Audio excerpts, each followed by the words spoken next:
আসলে কি আপনার নাম সালমা আক্তার?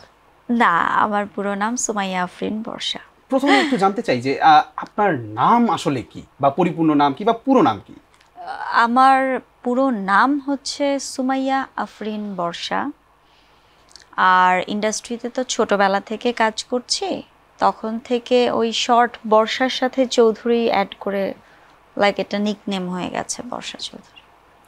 আমরা কোনো বরাত দিয়ে বা কোনো একটি মাধ্যমে জানতে পেরেছি আপনার নাম সালমা আক্তার। এই সম্পর্কে আসলে কি বলবেন?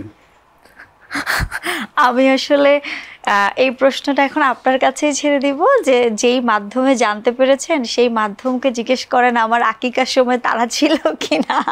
আচ্ছা, আমরা আমরা কোনো একটি মাধ্যমে যেহেতু শুনতে পেরেছি, যেহেতু আজকে আমরা আপনাকে কাছে পেয়েছি বা পাশে পেয়েছি, সরাসরি আপনি আমাদের সাথে আছেন। আসলে কি আপনার নাম সালমা আক্তার? না, আমার পুরো নাম সুমাইয়া আফরিন বর্ষা। বা আপনি এই সম্পর্কে জানেন কিনা যে মানুষ এই বিষয়টি একটি রিউমার ছড়াচ্ছে? মানুষ না, ওই হলুদ সাংবাদিক তার বোন ওরাই তো করছে। আচ্ছা আচ্ছা, এই মিথ্যাচারগুলো ওরাই ছড়াচ্ছে।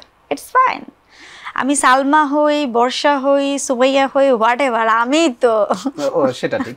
তাহলে সেক্ষেত্রে আপনার নামের শেষে যে চৌধুরী বিশেষণটি আপনি যুক্ত করেছেন, এটি আসলে কোন জায়গা থেকে এসেছে বা এটি কি জন্য? চৌধুরী নামটি আসলে ওই তখন থেকে, যখন ছোটবেলায় কাজ শুরু করি, প্রথম অ্যালবাম রিলিজ করি, তখন থেকেই বর্ষা চৌধুরীটা অ্যাড করে দিচ্ছে। কারণ শুধু বর্ষাটা মিলে যাচ্ছিল, যেহেতু অনন্ত জলিল ভাইয়ের ওয়াইফ বর্ষা, তো দুই বর্ষা মিলে যায় না, এই জন্য আমার নামের সাথে ওই চৌধুরীটা অ্যাড করা।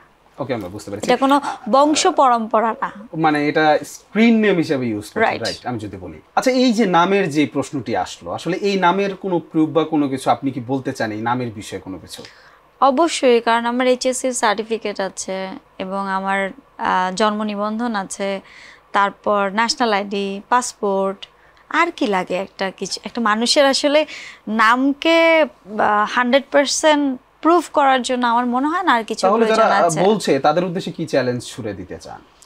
আমি কোনো চ্যালেঞ্জ ছুড়তে চাই না, বিকজ আসলে যেই চক্রটা, তাদের যদি কনফিউশন দূর করতে হয়, তারা যদি যেই চক্রটা আসলে আমার সাথে এগুলো করছে, ওই চক্রটা আসলে ভয়ঙ্করভাবে আমাকে মানসিক আঘাত দিচ্ছে, যে কারণে আমি হসপিটালাইজ ছিলাম, অ্যান্ড রাইট নাও স্টিল কিন্তু আমি সিক।